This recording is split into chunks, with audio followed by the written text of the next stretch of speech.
fighting continues in Israel. We have somebody on the ground there we're going to be talking to in just a moment so you can get some live, updated information about how you can be praying for the people in Israel. Of course, God calls us to pray for the peace of Jerusalem.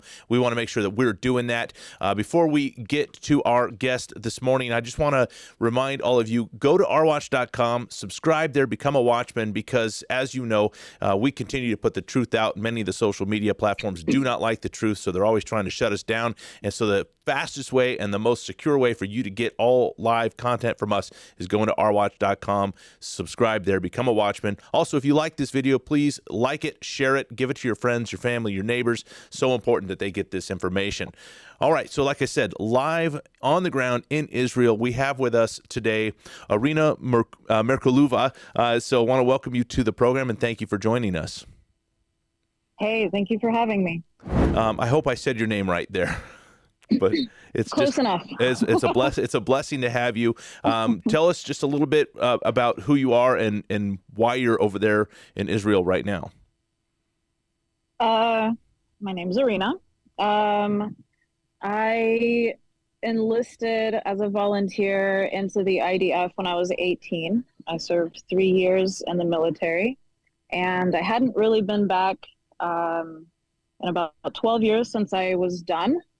And that's mainly because I live in the States. And once this happened on October 7th, there was like no question in my mind. I just had to figure out a couple of things for work. And I bought myself a one-way ticket and enlisted. So right now, we see everything that's going on there. Well, not everything, but we see a lot of what's happening through social media outlets. I don't know if you know this, but I'm a member of AIPAC, the American Israeli Public Affairs Committee, and we lobby with Congress trying to get support for Israel. And it's just devastating what's taken place over there. The atrocities that have taken place are just horrific. And our hearts as Americans go out to the Israeli people. By and large, our hearts as Americans go out to them. But we're seeing a rise right now in anti-Semitism. Of course, many of our universities are steeped with anti-Semitism. What do you say to the people who, for some reason, find themselves supporting Hamas and the Palestinians in this situation? I mean, my heart goes out to every innocent Palestinian person that's affected by this. Obviously, it's right. It's not a war that has really anything to do with them. It has a lot to do with Hamas. It has to do with the radical Islam and the fact that they have an agenda, and they honestly don't care how many Palestinians will die in Gaza, because every Palestinian that dies just furthers their cause. They make a martyr out of them, it furthers their cause. So I feel really bad about, like, especially when I see Americans out there chanting and parading around pro-Palestine, pro-Hamas. None of these people know the history of the land. None of these people know anything about what really goes on here, why there's even a conflict. And I think it's ignorance. They're not educated. They don't feel like educating themselves. They hear somebody rant off something, that's misinformation, and then it sounds good to them. They want to get on board, and then they just start saying the same stuff. It's like a story as old as time. This happens with like every major topic. Yeah, it's funny because you see these people who are out marching saying free Palestine, and they're the same type of people who would say that the Native Americans should be given back their land. And, they'll say, well, they were there first. Well, how long have the Jews been in Israel? They were there thousands of years. Mm-hmm. And you look at what's happening right now. They are not illegally occupying land. This land is theirs not only by the rights given to them by God, but also legally. We see with the Balfour Declaration, there's so many legal documents that give the Israeli people the right to occupy the land they're in. So, as you said, it's people who are ill-informed and they see something they can jump on. And, let me ask you this. They get on the bandwagon. Right. Yeah. Yeah. I've been speaking to a lot of people about this, and, I don't want to bring any glory at all to what's the atrocities that are taking place there. So I don't want to talk too much about it, but yeah, I think we would be remiss to not at least acknowledge it, that there's, babies being beheaded, there's people being set on fire, women are being raped. What do you say to the people that are marching around? Yeah, go ahead. It was, again, it was a surprise attack. It's not like somebody gave us a bunch of pamphlets. They flew over, they gave us some pamphlets, and they said, hey, we're going to attack you tomorrow. If you don't want to be attacked or you don't want to get bombed, get out. Right. And the Israeli military does that in Gaza. They tell people ahead of time if they have a target, they have a reason for the target, and they let innocent people know to leave. And if you choose not to leave, then that's on you. We're in a war zone. And the atrocities that happened here on October 7th, it's something otherworldly. I don't think Israel has ever experienced something like this. And it shocked the country to its core. And the country was really divided up until that point between the left and the radical right. And all of that's kind of being put aside. And this is like the main cause that everybody is fighting for at the moment. But when you have like 1,400, 1,500 people that are either killed, beheaded, taken prisoner, how do you justify that? How do you justify killing innocent people?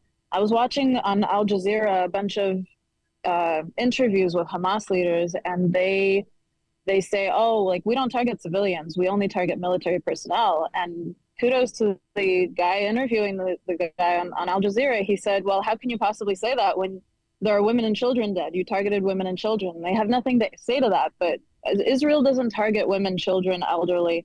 They target specifically Hamas members that we're trying to take out.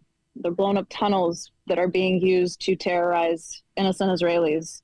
And you're right, we haven't occupied that territory in 16 years. They have had their own elections. They govern themselves for the most part. And when they take money, billions of dollars over the course of the last 16 years from the West and what was given to them, and they use it to buy rockets, to buy guns, to build tunnels instead of building infrastructure for their people, you see where their priorities are. Right. You mentioned the left and radical right. When we as Americans hear the left and the right, we think automatically certain positions. But for an Israeli citizen, you hear left and right. It's a little bit different there, isn't it? It is a little bit different. It's not nearly as. Hold on one second. אני לא מצלמת. אני עכשיו בווידאו קול. Yeah, no, you cannot be in a video call because it's like a... את רוצה אני יכולה לסיים, אבל פשוט...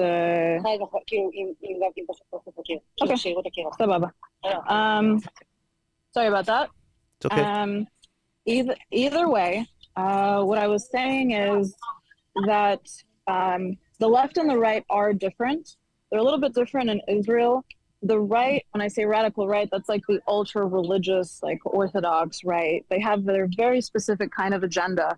And then you have center people, and then you have like the radical left, which is kind of similar to the radical left that you have in America. So there are some differences. It's not exactly like it is in the States, but it's close. Right. In America, we talk about somebody who's on the right, and you would think, okay, they're for strong borders. They're for good border security. If you're on the left, you want open borders. That's definitely not the case there in Israel. When you look at Israeli citizens, everybody goes into the military. Everybody wants a strong border. Everybody wants a strong military because your lives depend upon it.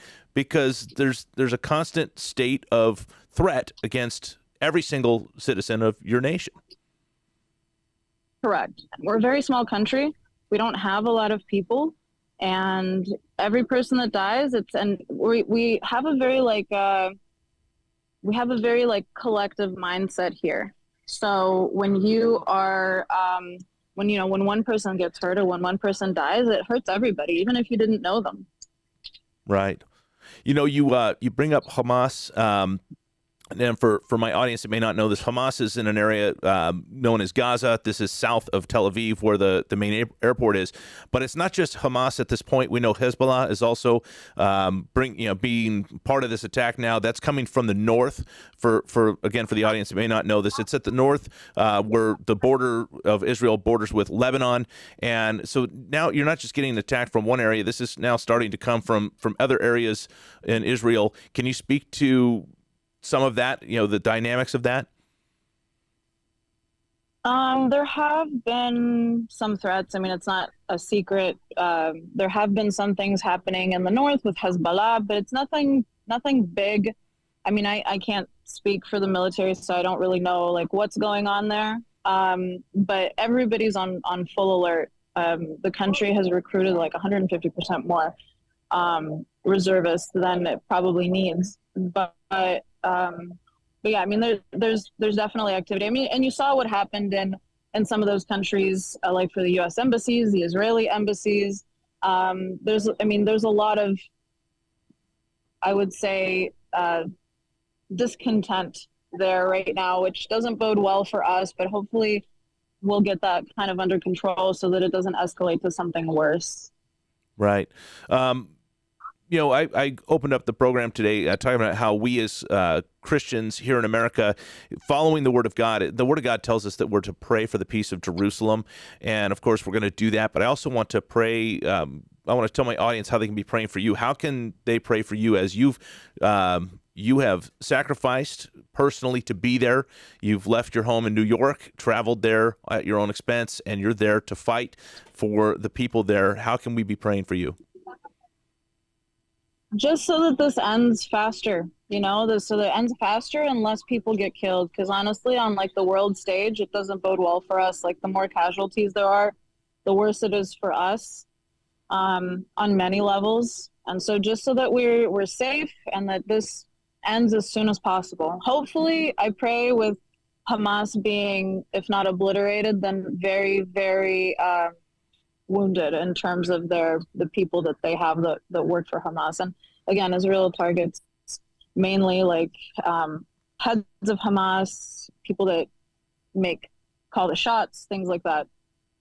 Okay, well, we'll be praying for that for sure. We want to thank you for all that you're doing for your people there in Israel and the stance that you're taking. It really, truly is a blessing to know you. We're going to continue to watch what's going on. We'll be praying for you, and we want to thank you so much for joining us today on Our Watch. Thank you so much for having me. All right, and I want to thank you all for tuning in today. We're going to keep you up to date what's going on there in Israel, how you can be praying for the peace of Jerusalem, how you can be praying for our new friend, Irina Merkulova, and really want to be blessing to her as well. So lift her up in prayer. Pray for this, like she said, that this would be over soon. Again, if you haven't done so, like this video, share it with your friends, your family, your neighbors. Go to ourwatch.com, subscribe there. Love to have you be a watchman here with us. So God bless you. We'll see you next time right here on Our Watch with Tim Thompson.